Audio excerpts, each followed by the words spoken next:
Class 6 AB के भैया बहने, आज हम लोग पृथ्वी के प्रमुख परिमंडल की आधे भाग की बात का जो बचा हुआ है उसको पढ़ेंगे। पृथ्वी के प्रमुख परिमंडल में भूमंडल, वायुमंडल, जलमंडल, स्थल मंडल, महासागर, महाद्वीप, महासागरों के प्रकार, ठीक है, एशिया महाद्वीप, अफ्रीका महाद्वीप, उत्तर अमेरिका, दक्षिण अमेरिका, ऑस्ट्रेलिया और अंटार्कटिका। यहाँ तक हम लोगों ने पढ़ा है। आज हम लोग पढ़ेंगे ये जलमंडल। यहाँ से जलमंडल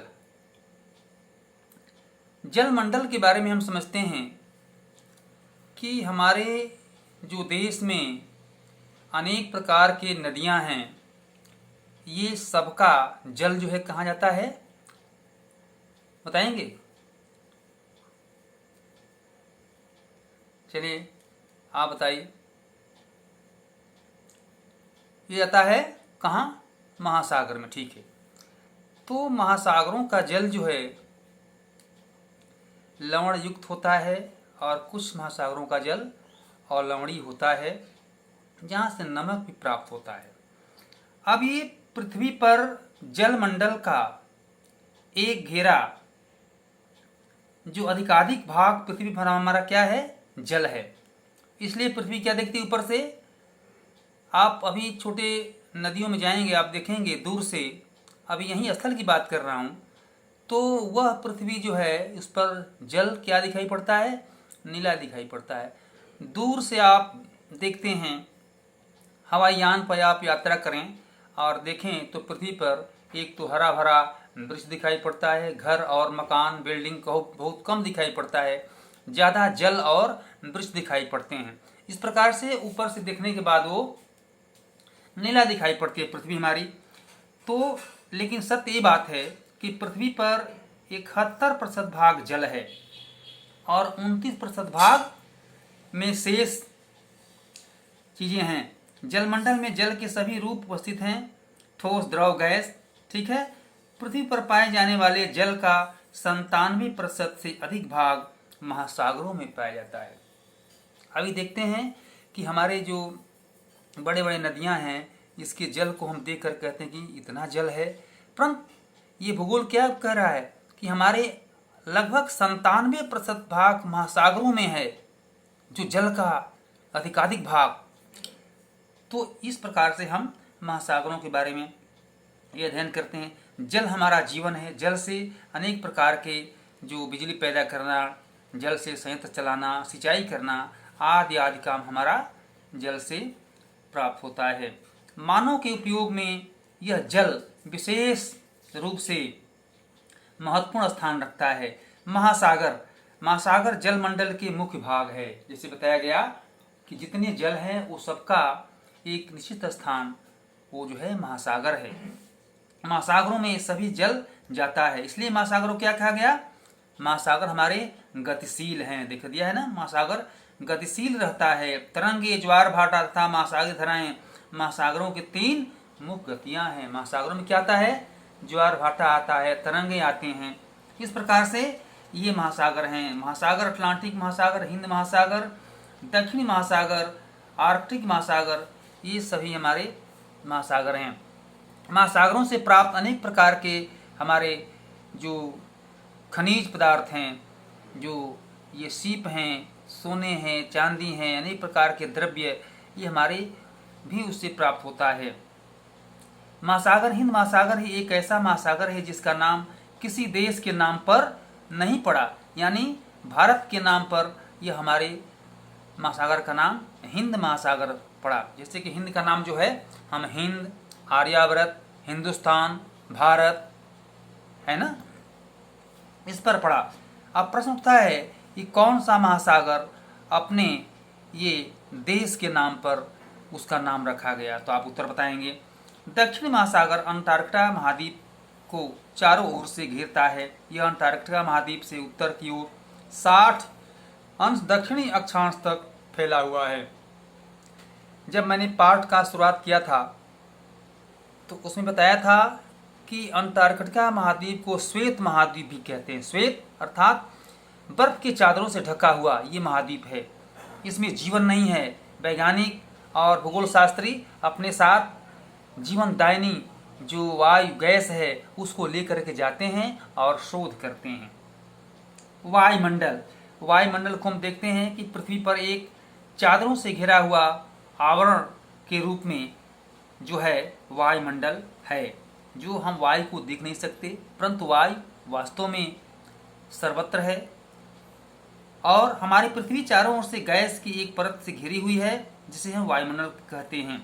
वायु की यह पतली परत इस ग्रह का महत्वपूर्ण एवं अटूट भाग है। इस ग्रह का अर्थात पृथ्वी क्या है, हमारी एक ग्रह है। वायुमंडल 1600 किलोमीटर की ऊंचाई तक फैला है। वायुमंडल को उसके घटकों, तापमान तथा अन्य के आधार पर 5 परतों में बांटा जा सकता है। जैसे पहला है क्षोभ मंडल, ये पृथ्वी के कुछ दूरी पर है। परपटी हमारा है, भूपटी है, भूपटल है, इसके ठीक ऊपर क्षोभ मंडल है, समताप मंडल, मध्यमंडल, आयन मंडल और बहिर्मंडल या वायुमंडल। इसका चित्र आपको बनाना है भैया बहनों, ठीक है। वायुमंडल के जो परतें हैं इसका चित्र आप लोग बना लेंगे। वायुमंडल मुख्यतः ऑक्सीजन एवं नाइट्रोजन का बना हुआ है। किस चीज का बना हुआ है, इसमें ज्यादा नाइट्रोजन है और ऑक्सीजन है, ठीक है। अन्य गैसें 78% ऑक्सीजन और 21% तथा दूसरी गैसें जैसे कार्बन डाइऑक्साइड, आर्गन इत्यादि की मात्रा इसमें मौजूद है। इस प्रकार से हमारी ये जो वायुमंडल है ये हमारे सांस लेने के लिए उपयुक्त है और हमारे लाभदायक जो सूर्य की किरण आती हैं उनसे यह जो है लाभ पहुंचाता है। नहीं तो यह वायुमंडल नहीं रहता, हवा नहीं रहता तो हम जल जाते। आप देखते हैं भैया बहनों, गाड़ी पर आप मोटरसाइकिल पर बैठें और बहुत ही धूप रहेगा फिर भी आप चलेंगे तो हवा लगेगा, तो हवा क्या है, हवा से आपका धूप कम हो जाएगा, ताप कम हो जाएगा। ठीक उसी प्रकार से ये सूर्य का आतप जो है, किरणें इतने प्रचंड रूप से पृथ्वी पर आते हैं कि वो पूरी गर्मी पैदा होता है। जब ये हवा ना हो तो आप और भी हम सभी जीव प्राणी बेचैन हो जाएंगे, ठीक है। तो इस प्रकार से हमको यह एक रक्षा भी करता है सूर्य के हानिकारक किरणों से। इस प्रकार से आपको ये चित्र बनाना है और आगे बढ़ते हैं कि जीवमंडल। जीवमंडल हम देखते हैं कि जहाँ तीनों वायुमंडल, जलमंडल और स्थल मंडल ये तीनों जहाँ एक संपर्क में आते हैं उसको वहाँ पर जीवों का विकास होता है, उसको हम जीव मंडल कहते हैं। जीव मंडल, स्थल मंडल, जल मंडल तथा हवा के बीच का एक सीमित भाग है। यह वह भाग है जहाँ जीवन मौजूद है। देखिए यहाँ जीवों की बहुत सी प्रजातियाँ हैं जो कि सूक्ष्म जीवों को तथा बैक्टीरिया से लड़कर अब बड़े स्तनधारियों के आकार में पाई जाती है। मनुष्य सहित सभी प्राणी जीवित रहने के लिए एक दूसरे तथा जीवमंडल से जुड़े हुए हैं। जीवमंडल के प्राणियों को मुख्यतः 2 भागों में जंतु जगत एवं पादप जगत में विभक्त किया जा सकता है। पृथ्वी के ये तीनों परिमंडल आपस में पारस्परिक क्रिया करते हैं तथा एक दूसरे को एक न किसी रूप में प्रभावित करते हैं, जिसकी पारितंत्र का निर्माण भी होता है। तो हम देखते हैं कि वास्तव में एक जीवधारी दूसरे जीवधारी पर आश्रित हैं और कैसे इस जीवमंडल पर अनेक जीवों की प्रजातियां, कुछ जीव हमारे वायुमंडल में हैं, कुछ जीव हमारे बैक्टीरिया वायुमंडल में, कुछ हमारे पृथ्वी के ऊपर, कुछ नहीं बल्कि अधिकांश, और कुछ हमारे पृथ्वी के नीचल जो निचले भाग हैं उसमें विद्यमान हैं। इस प्रकार से उद्योगों, तापीय विद्युत संयंत्रों तथा गाड़ियों का उत्सर्जन और पदार्थ वायु को प्रदूषित करने वाला सब पदार्थ हमारे पृथ्वी पर ही मौजूद है। इस प्रकार से हम देखते हैं कि हमारे इस पृथ्वी के परिमंडल में जीवमंडल, वायुमंडल, जलमंडल, स्थल मंडल ये इतने महत्वपूर्ण है जो कि हम इसके बारे में कल्पना नहीं कर सकते। यदि एक इसमें से कोई ना हो तो हम जीवित नहीं रह सकते। हम बहुत ही, जैसे आप एक उदाहरण पा गए जैसे अंटार्कटिका महाद्वीप है, वहाँ पर श्वेत महाद्वीप है, वहाँ बर्फ है, वहाँ पर गैस नहीं है, वायु तो नहीं है एकदम। इसलिए वहाँ पर क्या होता है कि कुछ दिनों के लिए शोध करने के लिए वैज्ञानिक और भूगर्भ शास्त्री भूगोलवेता वहाँ पर जा कर के अपने साथ गैस का सिलेंडर ले जाते हैं और तब ऑक्सीजन प्राप्त करते हैं। इस प्रकार से यह हमारा पाठ जो है बड़े रोचक से परिपूर्ण है।